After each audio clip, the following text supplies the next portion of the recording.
Today was WWE Crown Jewel, which aired live from the RAC Arena in Perth, Western Australia. This marks the first time the premium live event took place outside of Riyadh, Saudi Arabia since its creation in 2018. And despite the change of scenery, the theme of the event remained the same from last year. Both world champions from the men and women would battle it out for the Crown Jewel Championship title belt and be granted a ring. The event also featured a classic battle between wrestling legends John Cena and AJ Styles. Due to time zones, I woke up early and watched the event at 8 o'clock in the morning, and as the title of the video says, this show was an amazing way to start the morning. So here is my full review on WWE Crown Jewel. We started the show with an Australian street fight between the Tribal Chief Roman Reigns and the Tribal Thief Bronson Reed. The street fight definitely was a major improvement over their match at Clash in Paris last August, and featured many entertaining usages of weapons, including rugby balls and cricket bats. As predicted, Braun Breaker interfered on behalf of his Vision teammate, and the Usos jumped in to help their cousin. A decision that would ultimately cost Roman Reigns the match, as Jey Uso accidentally speared Roman through a table, allowing Bronson to take advantage and connect a tsunami to win the match, thus becoming only the second wrestler to pin Roman Reigns in a singles match in the 2020s decade, the other being Cody Rhodes at WrestleMania 40. I give this match a 4 out of 5 for being a fun way to kick off the show and utilizing the street fight rules to their advantage.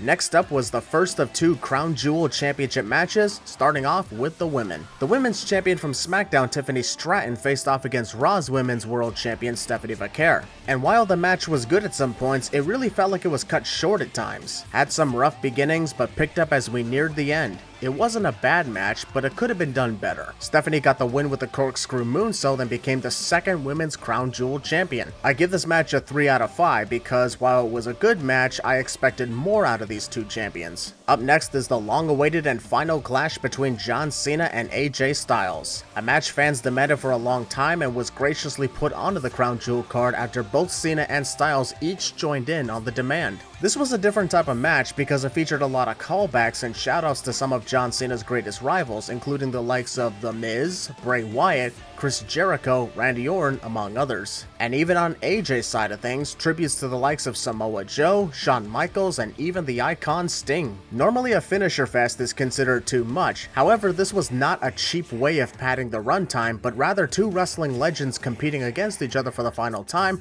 full of respect and compliments to each other and their greatest rivals over the years. John Cena secured his 100th PLE victory with a tombstone piledriver and a final attitude adjustment. I give this match a perfect 5 out of 5 score for being an excellent show of sportsmanship in more ways than one and a perfect conclusion to the John Cena vs AJ Styles rivalry. Next was a tag team match as the Kabuki Warriors teamed up against Io Sky and Rhea Ripley. Now this was a good back and forth contest, but suffered from having to follow the chaotic match between John Cena and AJ Styles, as well as dragging longer than it needed to be. I also wasn't really a fan of the ending, which was Rhea and Io conquering Asuka and Kairi Sane simply for Rhea to get the hometown win. I truthfully believe Asuka and Kairi needed this win far more. I will still give this a 3.5 out of 5 for being a good tag match despite the long runtime and, in my personal opinion, the wrong winners. Finally, the main event was the Men's Crown Jewel Championship match as WWE Champion Cody Rhodes took on World Heavyweight Champion Seth Rollins, reigniting the rivalry that haunted Seth since 2022. The 30-minute encounter was, for the most part, a very fun match with many close finishes, though it did lose some points for me as a result of Seth Rollins kicking out of a massive super crossroads from the top rope, which usually triples the power of the finishing move. This was also the third time Seth was hit with a crossroads, so add in the triple power of the super crossroads and it's like Seth getting hit with 6 of them. This wasn't like earlier when John Cena and AJ Styles sent tribute to their great rivals. This was Seth making the one move that conquered Roman Reigns' 1300-day title reign look like a wimpy one. Seth won the match and the Crown Jewel Championship with multiple curb stomps and a punch to Cody's face using a Rolex. I gave this match a 4 out of 5, but it would have been higher had it not been for the 10,000 finisher kickouts.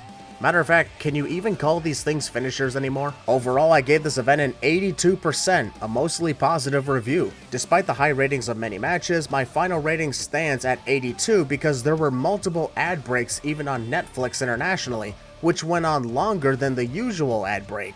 WWE shows some commercials promoting upcoming events, the beauty of Perth, the video package for the next match, followed by a 3.5-minute pause break you normally see on SmackDown, complete with the annoying music, bringing it to a 10-minute break in total. However, Crown Jewel as a whole was a complete success and an amazing way to start the morning. I had a great time watching the show and enjoyed nearly all the matches. What were your thoughts on Crown Jewel, and did it live up to your expectations? Let me know in the comments and subscribe for more content. And always remember to think optimistically.